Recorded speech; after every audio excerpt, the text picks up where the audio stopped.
सरस अनुराग गुरुजी सुभाष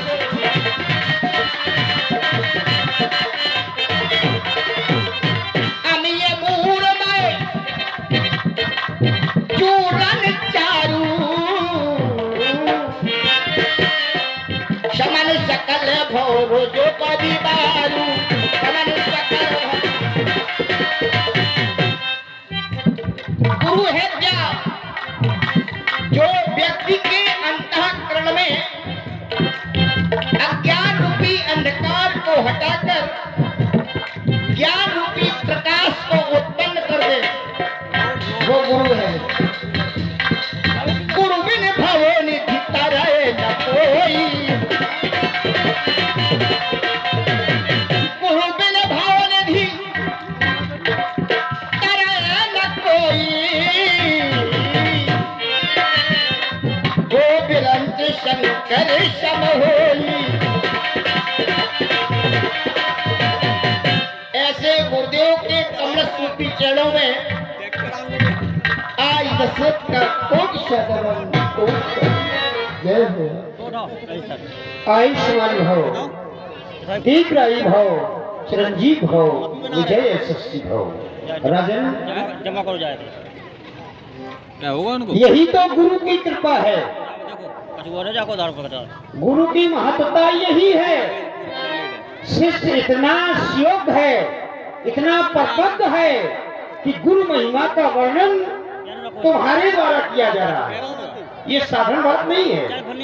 जब शिष्य को गुरु ज्ञान की वर्षा होती है तो ज्ञान रूपी जब जल ऊपर पड़ता है तो रोम रोम ज्ञानी हो जाता है।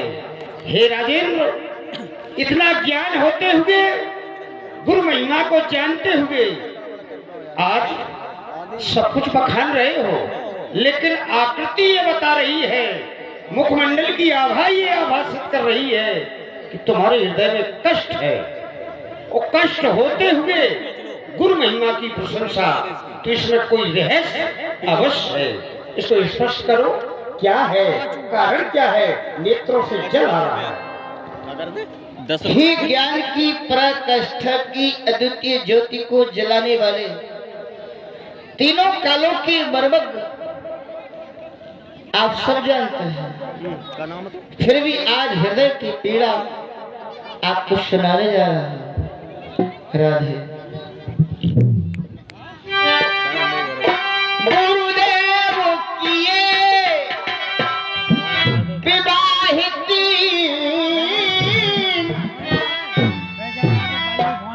ही नाथ, मेरे पास सब कुछ होते हुए भी कुछ नहीं है। सोचा था एक रानी से कोई पुत्र हो जाएगा, नहीं हुआ। दूसरी शादी की, उससे भी कोई पुत्र नहीं हुआ।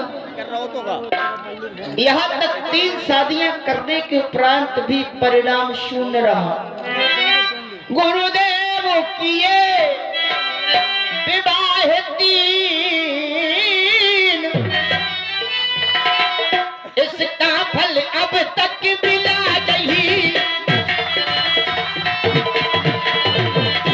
चौथापन ये मेरा आया, हत कबल अभी तक खिला नहीं।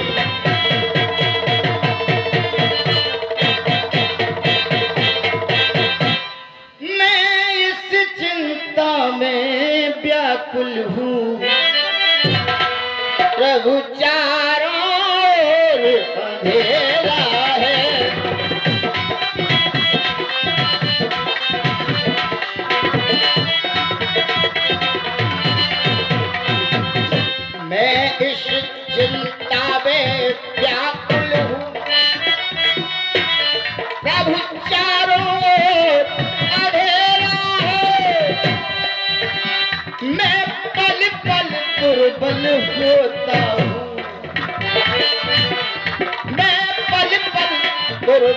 होता हूँ, इस विकट काष्ठ ने घेरा है पल पल।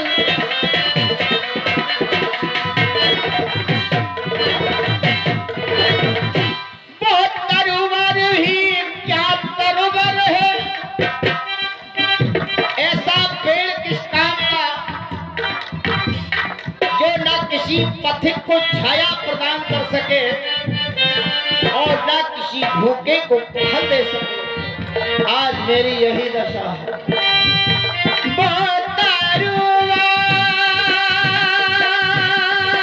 भी क्या तरुवर है जिसमें कोई फल उत्पन्न न हो, वो सरोवर भी क्या सरोवर है उसमें कोई जल उत्पन्न न हो, वो सरोवर भी।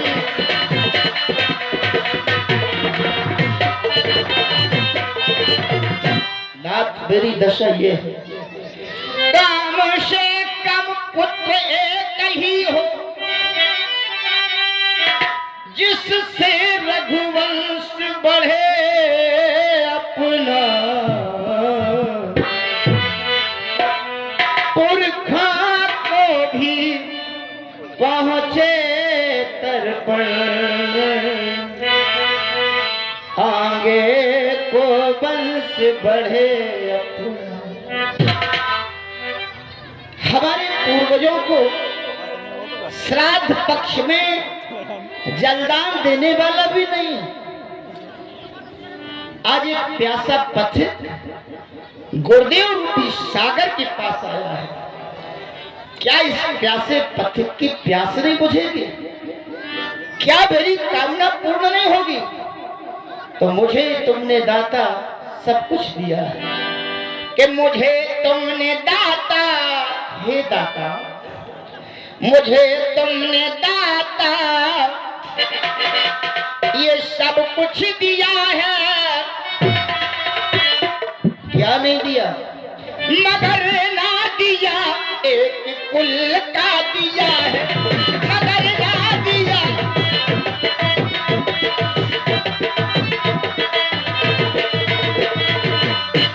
हमारे कुल में, हमारे राज महल में कुल दीपक नहीं है।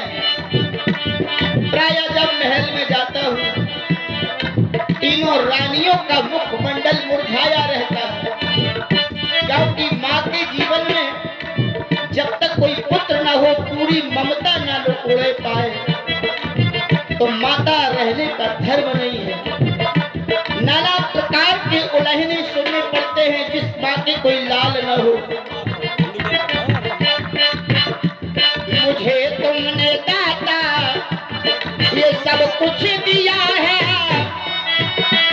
मगर ना दिया एक कुल का दिया।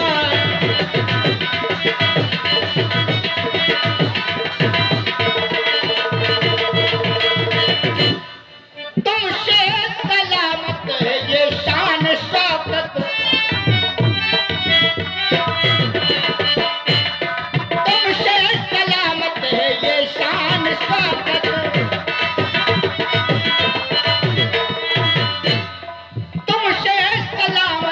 धन और दौलत लिया ना, लिया ना, लिया ना कभी कुछ,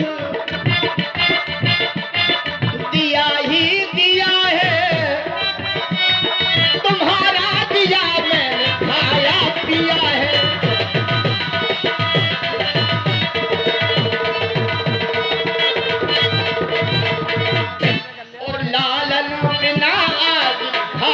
हिया है, हमारे कोई लाल नहीं है। लालन बिना आज घायल हिया है, मगर ना दिया एक कुल का दिया है।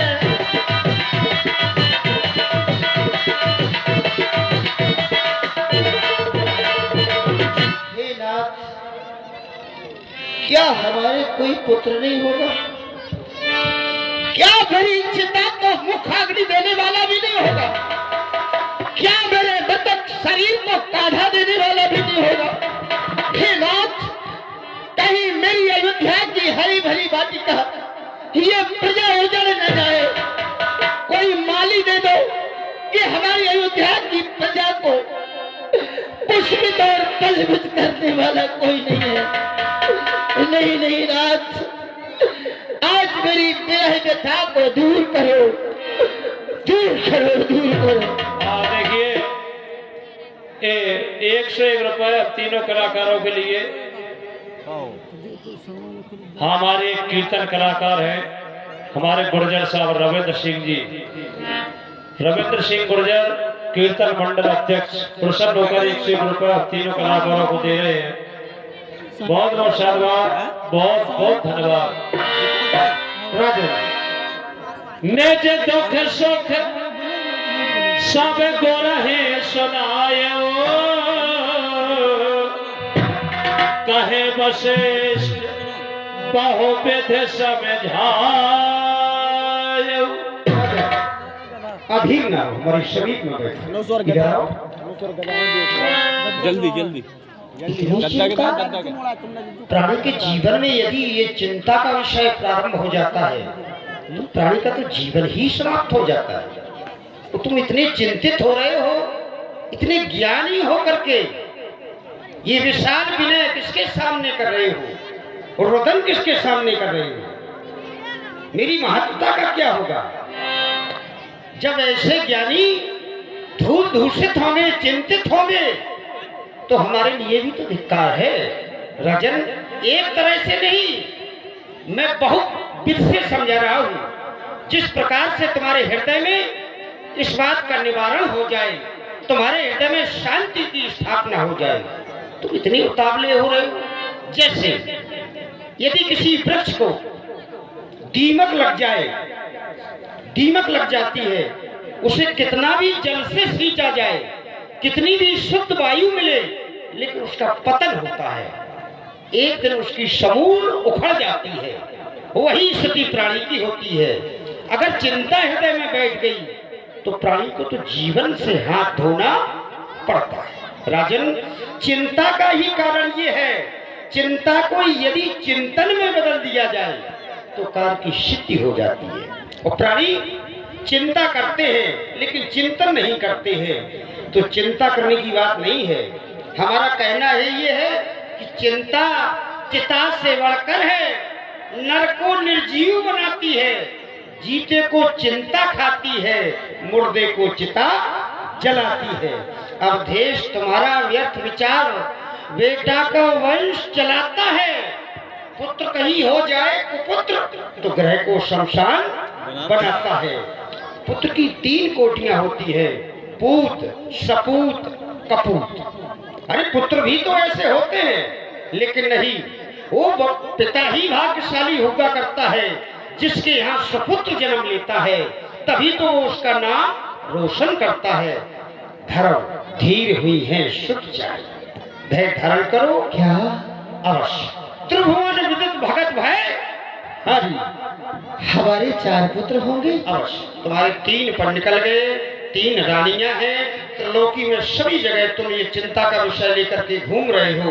आज ऐसे स्थान पर आए हो, इससे आपका निदान यहीं पर होगा, लेकिन उसका कारण है राजन। जय हो आपकी इच्छा अगर पुत्र की है तो पुत्र समाधान करो, पाओगे राजन 4 पुत्र। भगवान विष्णु का ध्यान रखो। जय हो। पुत्र के विशेषज्ञ श्री श्रृंगी ऋषि को बुलवाना है, वो मान तुम्हारे होते हैं, उन्हें आचार्य बनाना है।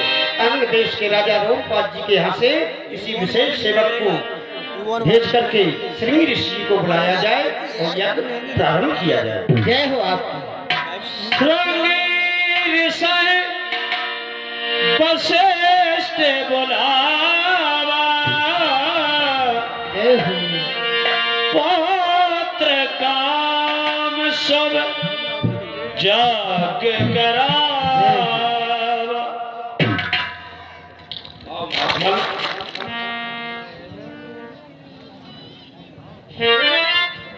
हे विप्रश्रमणि, वेदों को जानने वाले, सृष्टि का सृजन करने वाले विधाता के पुत्र श्री वशिष्ठ जी महाराज, मैं आज कारण जानना चाहता हूँ, बुलाने का क्या हेतु है, क्या कारण है?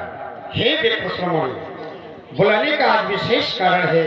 मैंने आशीर्वाद दे दिया है महाराज श्री दशरथ को कि तुम्हारे यहाँ 4 पुत्र होंगे, लेकिन उसका वृत्तांत ये है कि आपको यज्ञ कराना है। वो यज्ञ होगा पुत्रेश यज्ञ।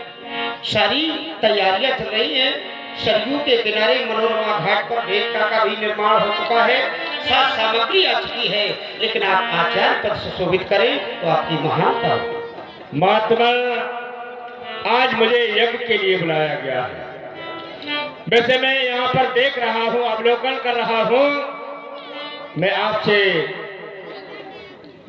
कुछ लेना चाहता हूँ। लेना ये चाहता हूँ कि आप मुझे आज्ञा दें तो मैं कुछ बोलूं। अवश्य। मैं देख रहा हूँ कि यहाँ पर आप विद्वान हैं, चक्रवर्ती अवध नेपाल विद्वान हैं। आप यज्ञाचार्य बन जाते, यजमान चक्रवर्ती अवध नेपाल बन जाते, यज्ञ प्रारंभ कर दिया जाता, यज्ञ पूर्ण हो जाता। परंतु आज तीसरे व्यक्ति को बुलाने की आवश्यकता क्यों पड़ी? आज मुझे क्यों बुलाया गया? इसके मूल में एक ही बात आई है महात्मा। जब चक्रवर्ती अवध नेपाल ने अपने संपूर्ण जीवन का सुख और दुख आकर के सुना दिया, आपको निज सुख और दुख सब बुरे सुना। जब सुख की ओर देखा गया तो संसार में 8 प्रकार के सुख बताए गए। प्रथम सुख निरोगी काया, दूसरा सुख घर में हो माया, तीसरा सुख पतिव्रता नारी, चौथा सुख पुत्र आज्ञाकारी, और अनेकों सुख बताए गए, वर्णन किया गया। परंतु जब दुख की ओर देखा गया तो संसार में दुख एक ही है, नहीं दरिद्र सब दुख जगमाही। जब दरिद्रता के समान कोई दुख नहीं है तो आप लोग कहेंगे क्या चक्रवर्ती महाराज दशरथ दरिद्र हैं?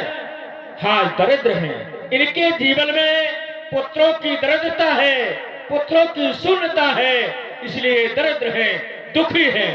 परंतु जब संसार में दुख एक है तो कोई कह देता है गिलानी है, कोई कह देता है चिंता है, कोई कह देता है दुख है क्या? ये दुख के प्रकार हैं। दुख के 3 प्रकार होते हैं, एक साधारण दुख, एक गिलानी रूपी दुख और तीसरा चिंता रूपी दुख। इनका स्थान भी अलग है। जैसे शरीर के किसी अंग में चोट लग जाए, उसके द्वारा जो दर्द होता है उसे दुख कहा जाता है। और चिंता रूपी दुख ये मस्तक पर वास करता है और गिलानी रूपी दुख हृदय में रहता है। परंतु ये दुख समाप्त कब होते हैं? जैसे साधारण दुख है, औषधि का लेप कर दिया जाए, दुख समाप्त हो जाता है। चिंता रूपी दुख समाप्त कब होता है? जब दूसरा व्यक्ति आकर के समझा दे तो चिंता रूपी दुख समाप्त हो जाता है। और गिलानी रूपी दुख कब समाप्त होता है? तो गिलानी रूपी दुख समाप्त जब होता है जब प्राणी जिस वस्तु की आकांक्षा करता है वो उपलब्ध हो जाता है, तो गिलानी रूपी दुख समाप्त हो जाता है। जिस प्रकार से जीवन में दुख के 3 प्रकार हैं, उसी प्रकार आज तीसरे व्यक्ति की आवश्यकता हुई।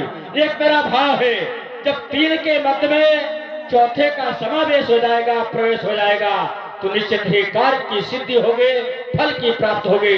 आओ सरयू के किनारे मनोरमा घाट पर यज्ञ वेदी बना करके यज्ञ प्रारंभ किया जाए और फल की प्राप्ति करवाई जाए। आओ चले, महान कृपा होगी।